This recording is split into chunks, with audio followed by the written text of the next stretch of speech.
Welcome to New Release Review, part of the Movie Friends podcast. My name is Seth.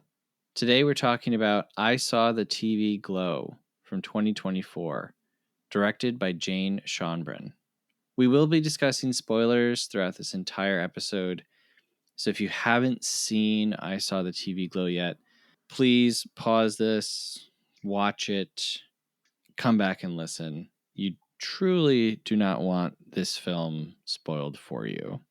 But you know what? Maybe you do. I don't know. Maybe you're a weirdo. My guest for today is Aeris Cody, and we've been friends for a while online. And I am excited to have you on for this episode. How are you? Hello, thank you so much for having me. I'm doing good. I think that I've recovered from this movie. Yeah, it's it sticks with you. It was really Yeah. something. How did you kind of take the film? I know you saw it twice. I did. I watched it twice, once because my friend invited me and my girlfriend out to it, and the second time because of this episode. So I really didn't know what to expect going into this movie.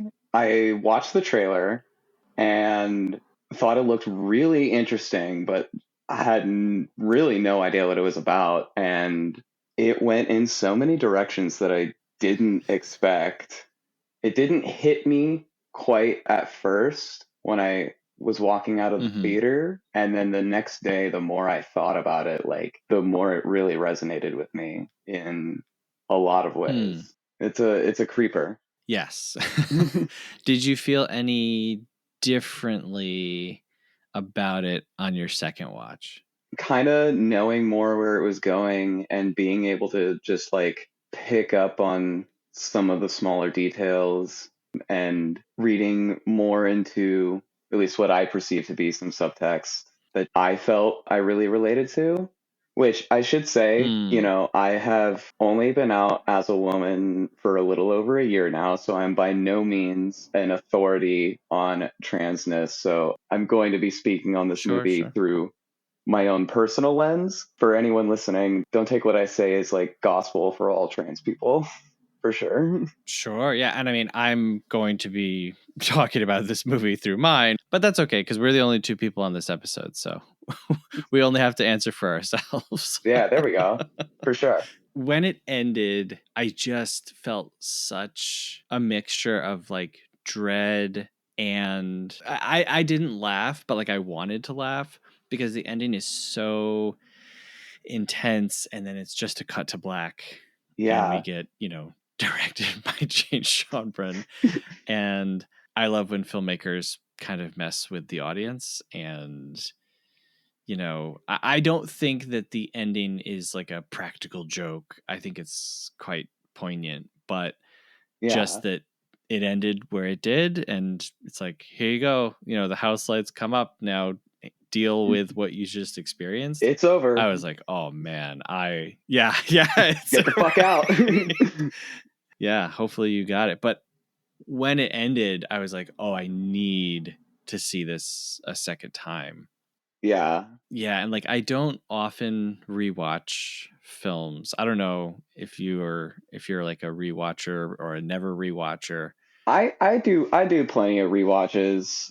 Sometimes it takes me longer to get around to them than I would like, but I like rewatching movies. And lately I've just been really, as I've become more literate in film, I just am really enjoying like going back and watching movies and picking up on more things.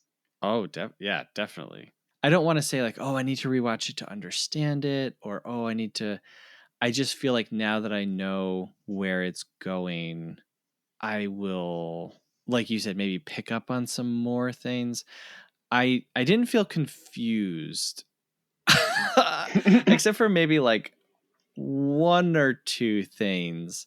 And I'm not looking for like a concrete answer from you on some of this stuff because I don't have a concrete answer on some of this stuff. But I think where the movie excels beyond obviously, like the trans allegory, which is I think quite out and prevalent. Oh, I yeah. don't think you need to look too far beyond the big what do they call those things The in school? parachute, The yeah, parachute. no, Right. the Yeah. superhero shot of him in front of the trans colors on the parachute, and I love like the dissolve from Owen in front of the TV with like the bisexual colors on his face into Mm-hmm. this parachute that's all like the bisexual and trans colors. It's very much not subtle about the themes it's dealing with. No, I know, on the street later in the film, there's still time. God, yeah. And I was almost like, how okay am I with this being so on the nose? Like, I think by the time we get to where we get to, I think all of those things are earned. You know what I mean? Yeah. If this didn't do to your heart and your mind what this film does, I would be like, oh, that's a little sloppy filmmaking. But by the end of it, I was like, oh my God. Like, I Yeah. need I need a I need like a hug and a walk in the rain, I think. I could hear my girlfriend next to me trying not to cry and trying not to cry. And then when the camera panned up Mm. to there's still time, she just lost it and just started sobbing. Mm. I think, as on the nose as it is, it's really powerful. There are a lot of movies that can be a little too on the nose with their allegory and their metaphors, but I do think this movie will hit a lot harder for people, whether they're trans or questioning their gender even a little bit. Like, Mm-hmm. I think it'll hit harder for those people than it will for cis people who are more being like, that's a little obvious, isn't it? You know? Right. The part where I'm still confused, but I'm okay. I'm okay with being confused, and I don't think everything needs an answer. Recently on the show, we did Mulholland Drive, and my favorite part about diving into that was just Lynch's own thoughts on it, which were, I'm not going to tell you what it's about because I want it to be a mystery, and I want for you to think about it and for something to be mysterious. And so I wasn't like, oh, I need to understand this in order to like the movie. But what I think the movie does really, really well is make you not know what's real and what's not real, especially once Maddie comes back Yeah. and is saying, I've been in the show.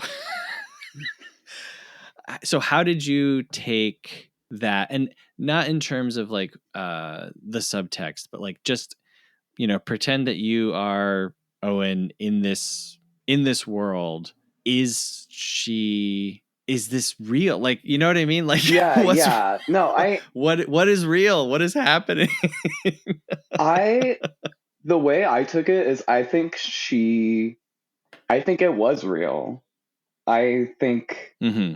she was in the show. I think the show is reality in this particular Mm-hmm. context. The way I interpreted it is like Mr. Melancholy is the arbiter of dysphoria and banishing Tara and Mm-hmm. Isabel to this world where they have shitty home lives. That's very much a metaphor for like living in a situation that's very uncomfortable for you and you don't really know why. Mm-hmm. And I think there's very intentional casting here with casting Maddie as a cis girl and casting Justice Smith as Owen, because Maddie as a character is much more like rebellious. She is kind of like clued in that something's wrong from the very beginning. Like she kind of Mm-hmm. has more of a sense of herself, whereas Owen is while also kind of aware that something's wrong inside of him. He is much less rebellious and Yeah. much less willing to question his identity, which I really related to as someone who grew up religious. There's that scene where she draws the ghost on the back of his neck. and he freaks out and washes it off. It brought back such a vivid memory for me of when I was maybe like 5 or 6. I asked my sister to paint my nails because I thought it looked fun. Hmm. And then she did. And as soon as she did, I freaked out. I like thought my parents were going to be mad at me. Like I was so scared and it freaked me out. And we had to go to the store to buy nail polish remover because I just Hmm. immediately wanted it off. And I think when you're in an environment, like for me, it was religion, but for, Owen, it's his dad, played by Fred Durst, who we will absolutely get to. um, Oh boy. uh, like he's not in an environment where he feels comfortable being himself. Yeah, I mean, just existing and Yeah. wanting to watch a TV show. Yeah.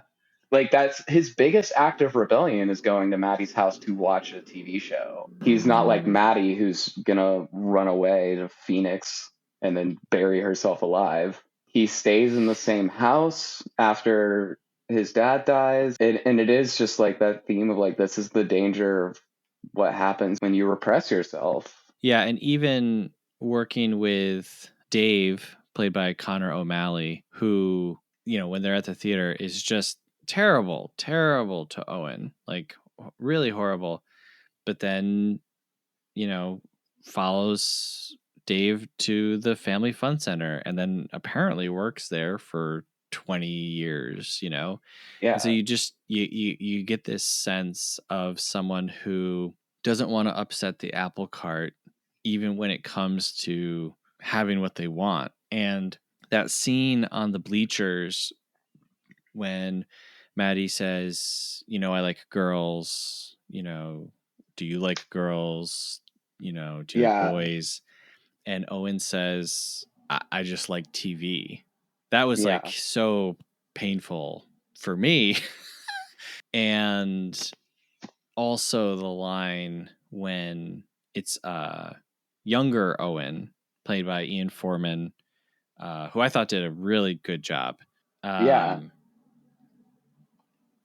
When he goes to talk to the mother about sleeping over, and she says, well, ask your dad. And he says, can you ask for me? That like tiny little bit of like childhood honesty, which it could seemingly be just like a throwaway line, but that instantly transported me back to being a kid. And I had and have a good dad, but when you're young and you perhaps feel like you don't have power, or maybe you're trying to get away with something, and your mom can be that buffer between.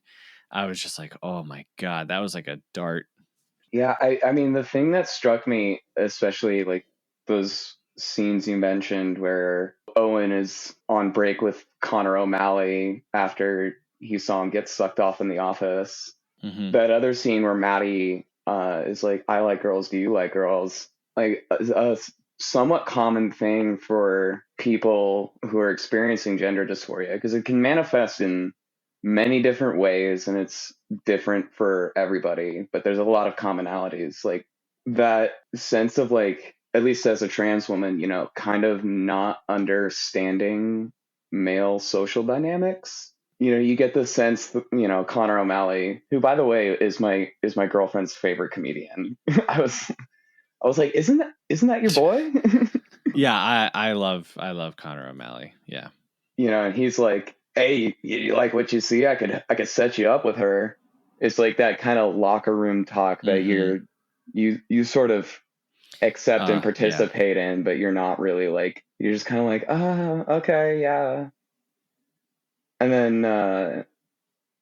then the I like girls, do you like girls scene really struck me both as like, again, as a teenager with gender dysphoria, you don't really know how to talk to girls. You're confused by the whole, male female romantic dynamic.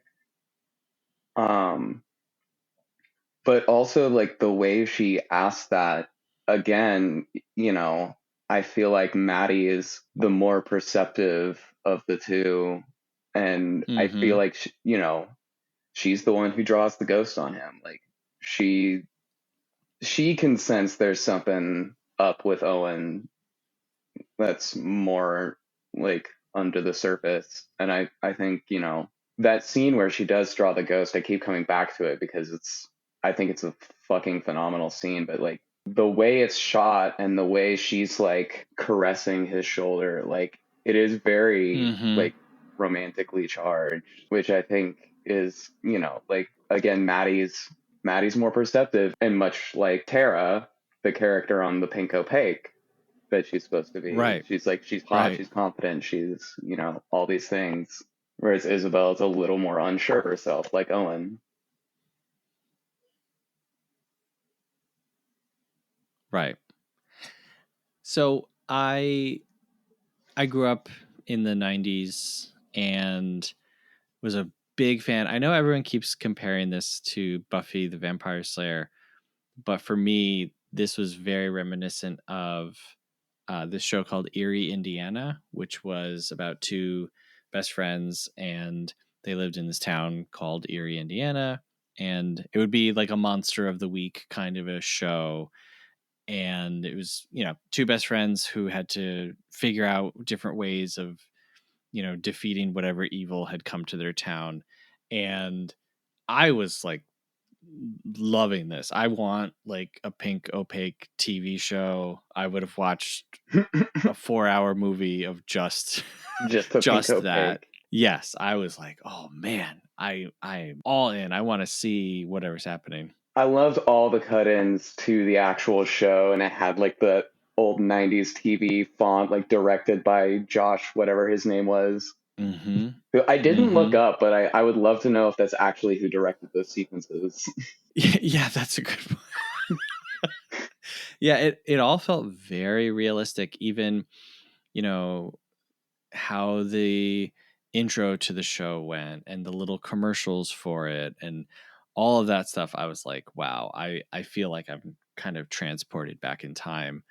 But I I loved how this is also a story about, being obsessed with media and like using media as an escape Mm-hmm. and an alternate reality. Like when Maddie says, sometimes it feels like the Pink Opaque is more real than real life. So when you're watching, the first half, it's fairly straightforward, and you're just like, okay, yeah, these are teenagers and they're dealing with different things at home and different things with themselves, and they really like this TV show. And so when Maddie says that line about it seeming more real, you're like, okay, yeah, I can kind of relate to that. Oh, that's a little sad. And then when we get into the second half of the movie, I think what like Schoenbrun does with this movie that I am just so impressed with is like puts you in the seat of Owen, of now not knowing what's real and what's not real. And I feel like it continues through to like the very end of the movie when Owen goes to rewatch the Pink Opaque now as an adult, and it's much more kiddie, than Yeah. was remembered. And even the character of Tara is shown to be like a different actress, Yeah. and we see the same tattoo, but it's like, wait, this is a different person. And so for me, I was like, wait, did Maddie actually go into the show? Is this season 6? Do they escape? Like I was so impressed with how reality altering the story got, and I wasn't expecting that at all.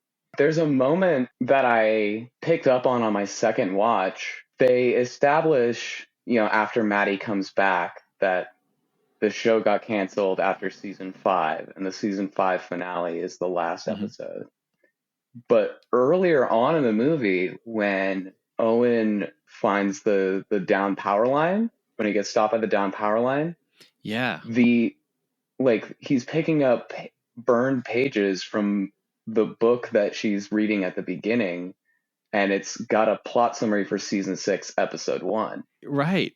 So, yeah, it's interesting. I think the way I kind of took it is like, I've seen a lot of people talking about how the movie is commenting on the nature of nostalgia and how nostalgia, Mm-hmm.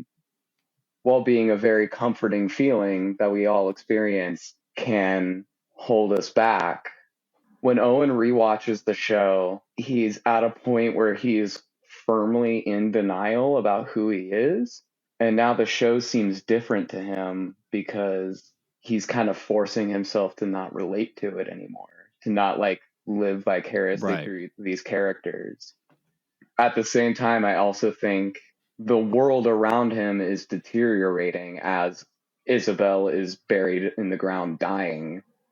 I think Right. his whole Right. reality is falling apart. Like when he freaks out and starts screaming at the end and everybody just like bows their heads and stands still and goes silent. That to me was an aspect of like Isabel is getting closer and closer to death.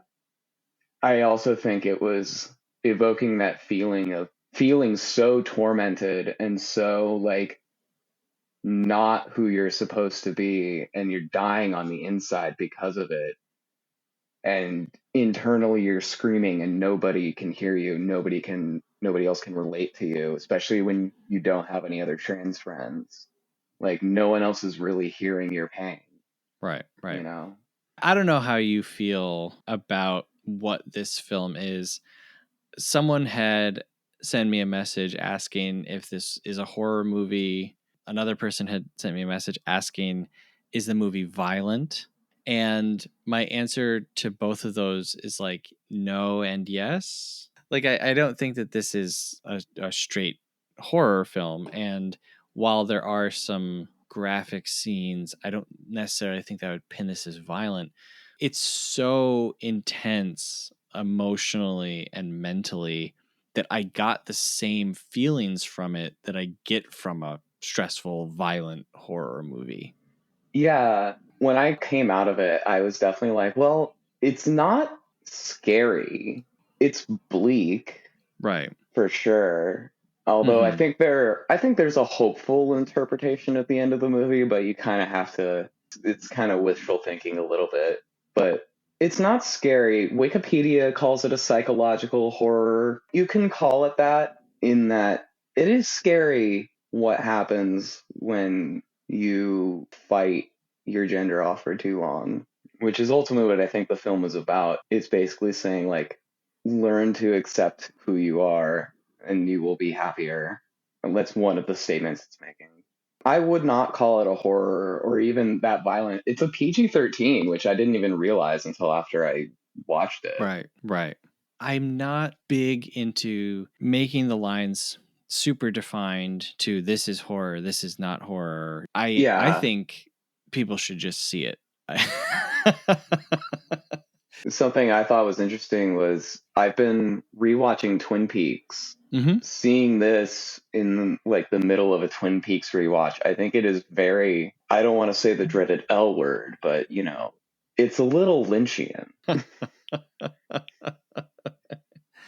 That's okay. That's okay. Just in that, like, it definitely is touching on a lot of the same things as Twin Peaks, in like the darkness behind like suburban life and how, you know, Yeah. your perfect home lives aren't so perfect. And just a lot of the weirdness and stuff. I mean, I'm sure there are a lot of David Lynch fans who would disagree, but I definitely got a lot of the same vibes. So I would say it's that kind of creepy, weird, unsettling hyper reality that David Lynch plays around with a lot.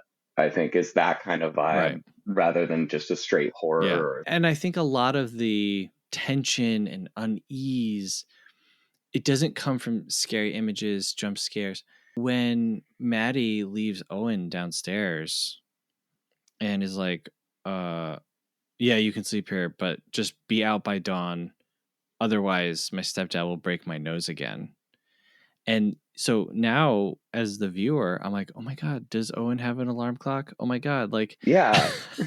like it's more just like the social situations. And like I said, like Owen with his manager. And there's another thing that I picked up on that is something that I really want to look for on my second time through, which is just how often the characters are in spaces completely alone, or there's like like they'll be walking through the school and there's like one janitor and that's it.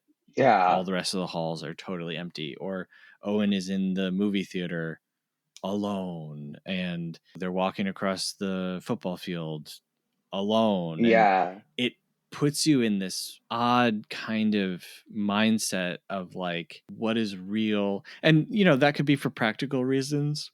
Maybe they just didn't want to get extras. It's clever writing to have this it's clearly like late on election day at the beginning during in the school, so that like explains why Mm-hmm. there's not a lot of people there. They do a good job of like justifying the loneliness. But yeah, you're right, you really only Mm-hmm. see a lot of people at like the very end at the fun center. Yes.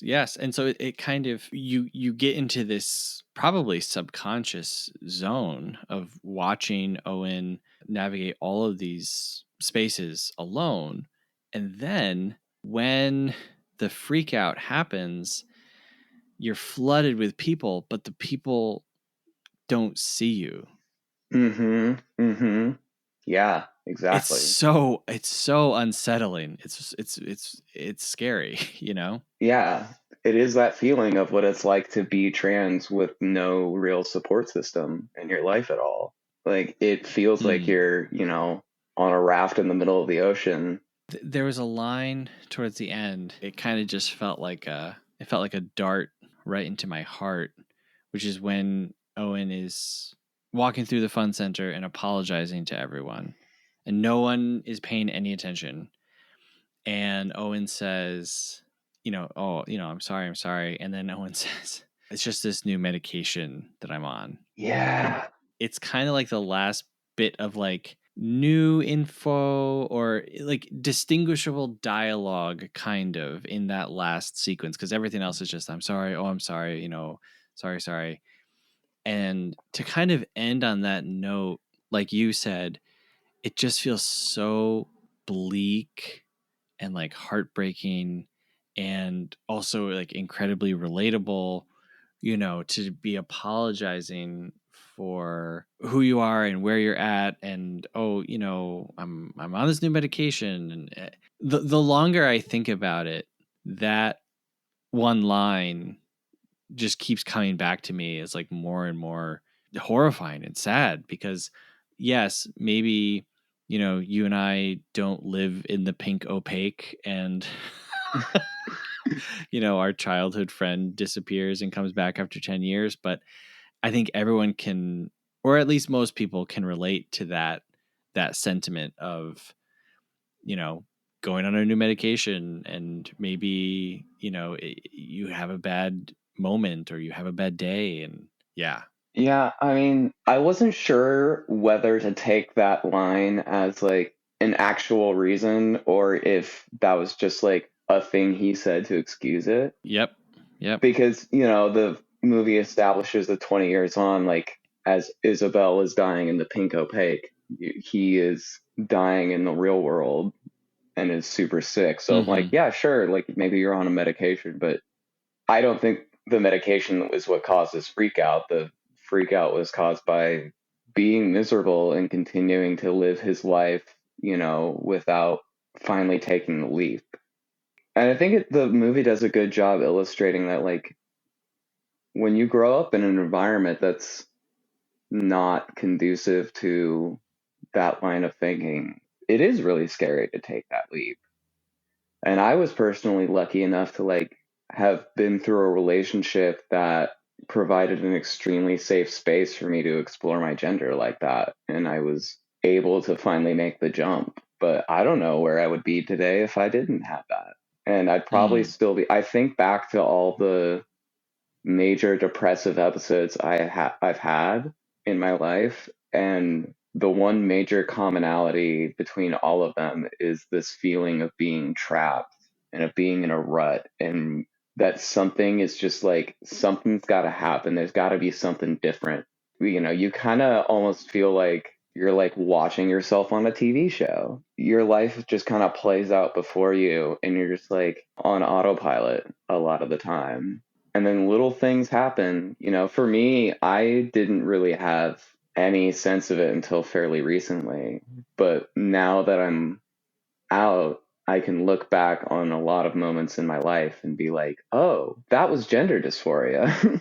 If I hadn't been in that previous relationship that I was in, I don't even know if I would have been able to even legitimately look back at those experiences throughout my life and pinpoint them as dysphoric moments.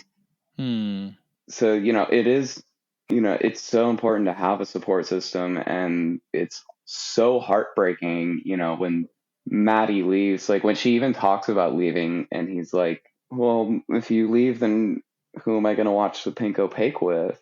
Is Yes. so devastating, because she's like the only person who understands him and is supporting him, especially after, his mom dies. And it's so sad.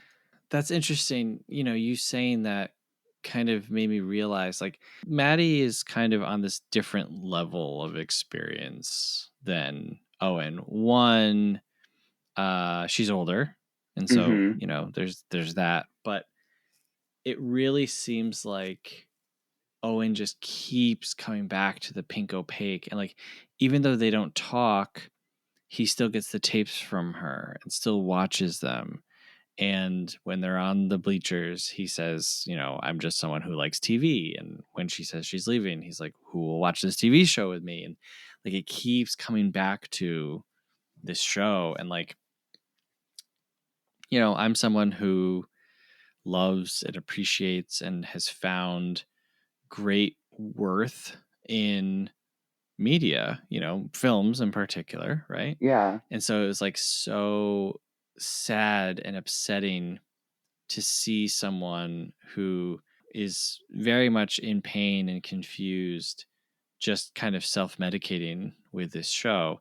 And that's why like figuring out if this is all real or if this is not all real, it really changes a lot about how, Owen's actions throughout the film kind of like it makes great sense if Owen is Isabel, and the reason why the breathing gets so much worse and worse and worse over time is because Isabel is running out of air, right? Yeah.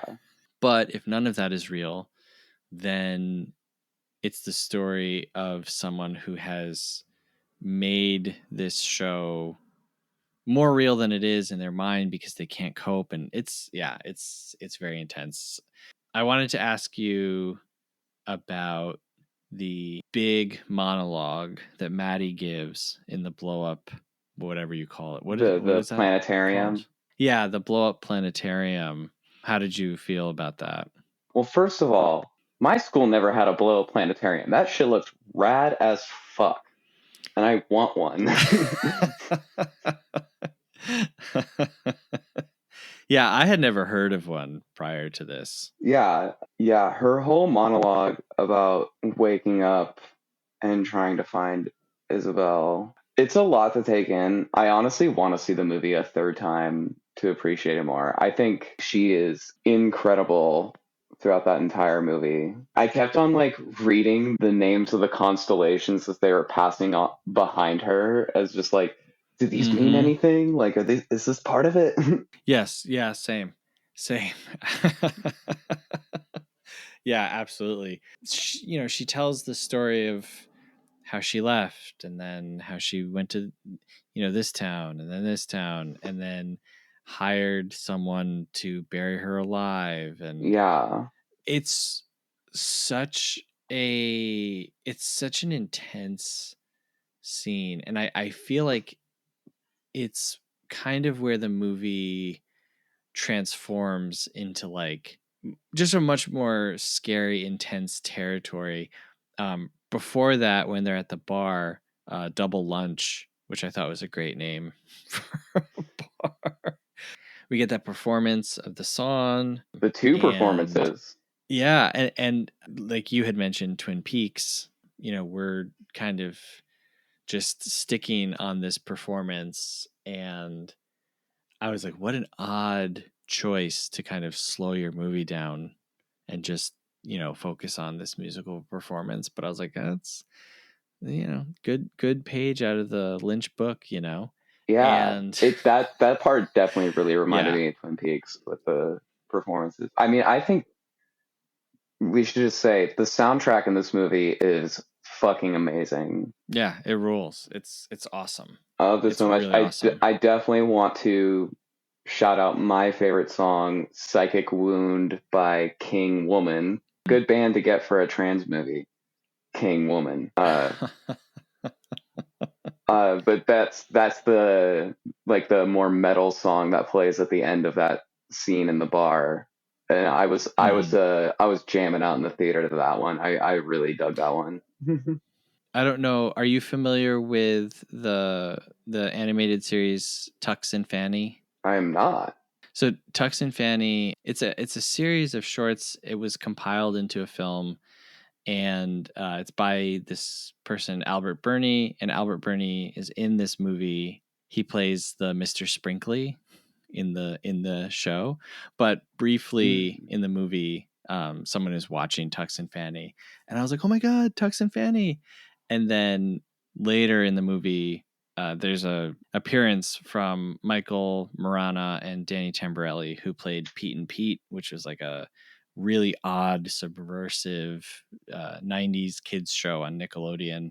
So it was just kind of cool, along with the music, to also see these nods to different, like, kind of weirdo media. Yeah. And then, of course, Fred Durst. Okay, can we talk about Fred Durst, please? Can we talk about Fred Durst? Yes. I knew that Fred Durst was in this movie, and I did not know that was Owen's dad. The I entire movie, I had no idea that's who that was. Same. I had forgotten that I knew that Fred Durst was in the movie. And then when I looked it up later before my second viewing, I was like, oh yeah, Fred Durst is in this. Oh, Fred Durst was the dad. He Yeah. is terrifying in this fucking movie. Absolutely terrifying. Yeah. Isn't that a show for girls? It's a dagger to the heart for me. Yeah, I mean, who didn't hear that either from, I mean, my dad didn't say that, but like, kids on the playground, or like your friend Yeah. or someone. And it's such a judgment of, like, not just the show, but also of you, and like all of the implications and things that it's saying. Yeah, this movie has such great lines that, like I said, they're just seemingly throwaway lines. They're not necessarily, extremely well crafted, sentences, but they carry so much weight and like pain in all of them. Yeah. Like, this movie is like oozing with pain. My biggest question though was why Fred Durst? I just really want to know, like, did he audition for this? Did Jane Schoenbrun cast him? It's a great question. I would like to know. Because apparently he's in another A24 movie where he plays himself. But I read like an IndieWire article that didn't give any like information out except like they kind of speculated that he was cast as just like the 90s Fred Durst, Right. which that didn't Right. really hold much water for me because it's only the 90s for like not that much of the movie. It's not a cameo, it's a very pivotal role. No. And it's not cartoony. I feel like it's, subtle and terrifying, and, kind of like what you were saying about how, depending on where you are in life, certain things are going to impact different people different ways. I think, Fred Durst as the dad is going to mean a lot to some people, and maybe other people will be like, well, I don't know why that was, why people thought that dead was scary, but to me it was like, oh man. Yeah, because Yeah, I mean, very very intense. I don't purport to know the man's politics, but I have heard the Korn song "All in the Family," which he is on, and Fred Durst does not strike me as somebody who is looking at queer issues with nuance and sensitivity. But maybe I'm wrong. Maybe he's an ally. I don't know. Hey, times change, people grow, that's the Yeah, great thing I about mean, life is all the members you of Korn basically agree that song sucks ass. So. and then we do get Phoebe Bridgers is in there for a little bit. And Mm-hmm. I didn't know this. My wife actually told me that Tara is played by Lindsay Jordan, who's better known as Snail Mail, which I love Snail Mail, and I did not recognize her as Tara. I am not familiar with Snail Mail. Oh yeah, it's good music. I don't listen to a lot of newer music, I won't lie.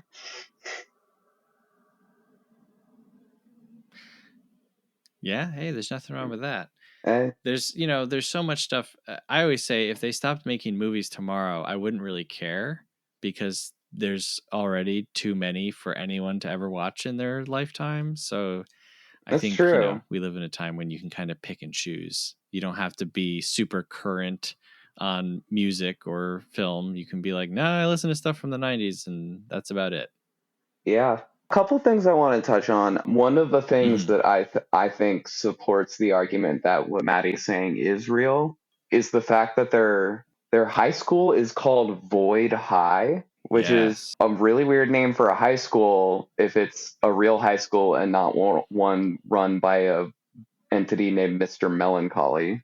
Yes, absolutely. And the other thing I wanted to touch on, the scene where he's watching the finale of the show and you see Mr. Melancholy. Mr. Melancholy's face or mask thing, is that AI? Because it's doing that like swirly Oh. morphy thing that you see in a lot of AI videos. And I mean I'd be extremely disappointed if it was AI. It looked cool, but if we're not going to cut Late Night with the Devil any slack on that. And it's weird because I've seen no one else talk about it. No.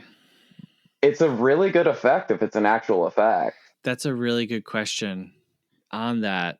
How scary was that? I mean, like the Yeah, voice with the face and the movement, I like the all of it. I was like, this is like the scariest bad guy I've ever seen.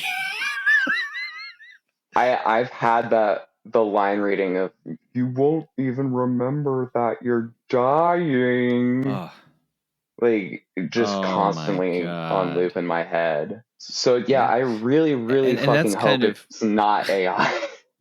and like on that, like what I was saying earlier about how some of the lines that really hit you by themselves, it's not like, oh, you won't even remember that you're dying. Like, I'm not even sure that that's like proper grammar, that sentence, but it's in the context of what's happening. You're just like, it's totally unsettling and devastating. I mean, I think it's proper grammar given the situation that Mr. Melancholy is putting them in. Like, yeah, you're gonna wake up in a new world and you're not gonna remember any of this. You won't even remember that in the real world you're dying. Right. And that is potentially what Owen is experiencing, and us as the audience are experiencing through him. Is I don't know, I'm kind of leaning towards it being real, and I think it's I don't want to say one way or the other it's more effective, but I think that this is pretty close to a masterpiece of a movie. It's um incredible. I think the first like third, when it is just kind of a straight story, yes, there's some impactful stuff in there, but it's not as good as the rest. But then once you get through it, I think that the first third becomes better in light of the rest of the story. But I definitely see that. once you have more of a sense of Owen's personality, I think that first third where he's a kid, like a littler kid, clicks together a little bit more. Because Kid Owen is, I don't want to say a blank slate, but just kind of, you can tell it's like that's a kid who's just kind of existing and not really like living, which again is like Right. what Right. dysphoria feels like. Yeah. You're just kind of existing. Yeah. I thought Justice Smith did really well. His performance again, like I think, becomes better in light of the whole movie. But when I think he's supposed to be 14 and it switches from the kid actor to Justice Smith, I was like, that is not a 14-year-old person. Yeah. I mean, cinema has a wonderful tradition of casting 30 to 40-year-olds to play high schoolers, and sometimes it works and sometimes it doesn't. And the first time I watched it, I was definitely like, "Ooh, I'm seeing some heavy beard shadow on this 14-year-old boy." um, but I think on the second viewing, I kind of eased into it more, and I'm like, if I can buy 50-year-old Bob Odenkirk as 20-year-old Saul Goodman on Better Call Saul, like I can buy this. Oh yeah. It's and again, like as it continues, I didn't, I didn't even really fault the movie for it when it happened. I was just kind of like, all right, that's quite the Yeah. leap there. Just one more line I wanted to highlight before we wrap up. There was a moment that I thought was funny, but the first time that he stays at Maddie's house, at the beginning, and she has that thing where she's like, leave by dawn or my stepdad will break my nose again. He's setting up his sleeping bag to sleep on the floor when there is a perfectly good couch right next to him. What are you doing, my dude? Yeah, I mean, I've been there before when you sleep at someone's house and you're kind of uncomfortable and unsure, and we've all seen the memes of like, oh, when you forget to give your friend a blanket before you go to bed. Yeah, sleep with the pillow on top.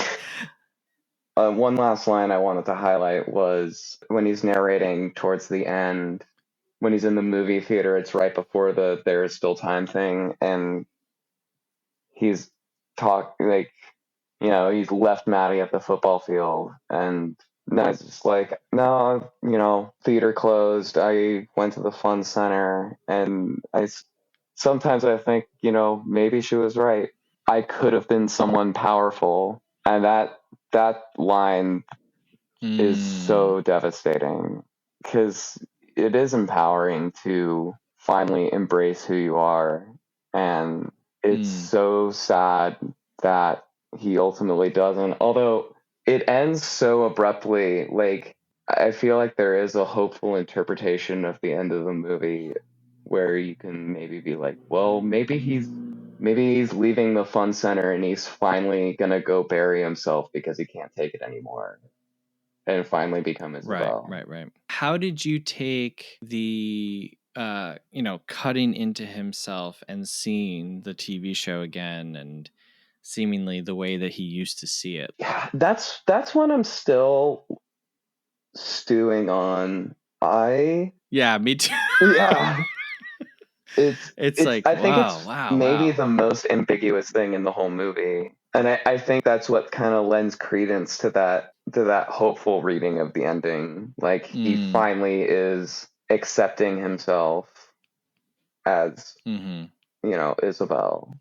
I should say accepting herself. Right. I honestly don't know how to refer to Owen as a character pronouns wise. No, I mean, and I think I honestly, either of them, like, I don't really know, and I don't know that there is an answer, unless Jane comes out and tells us. Yeah.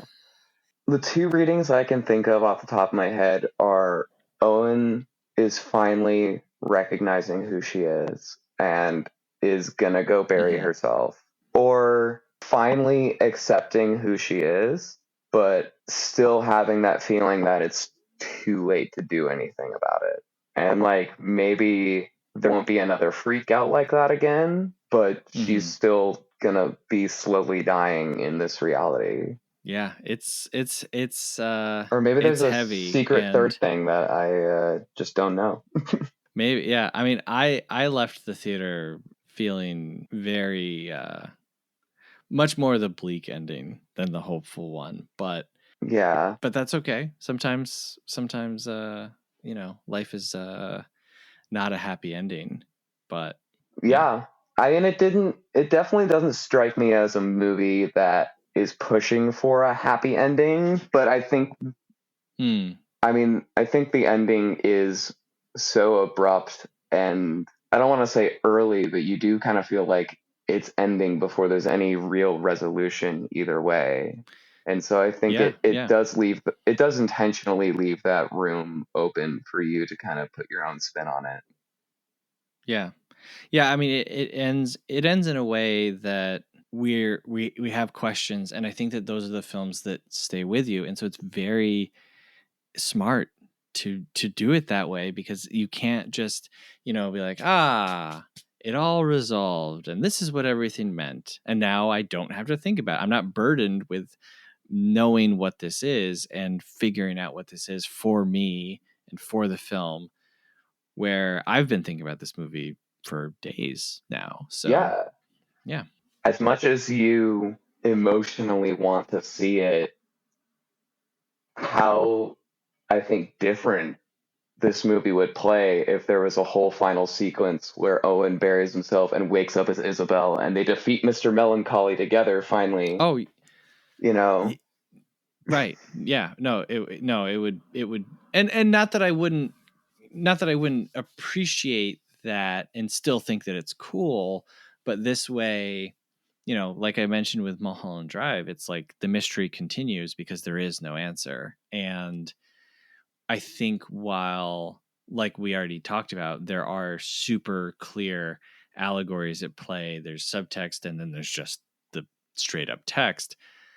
I think that this movie can transcend simply being one thing or two things or three things. This movie can be a lot of things because it doesn't definitively answer what is going on. So, yeah, I really like this, and the more I think about it, the more I like this movie. Yeah, it's grown on me a lot too.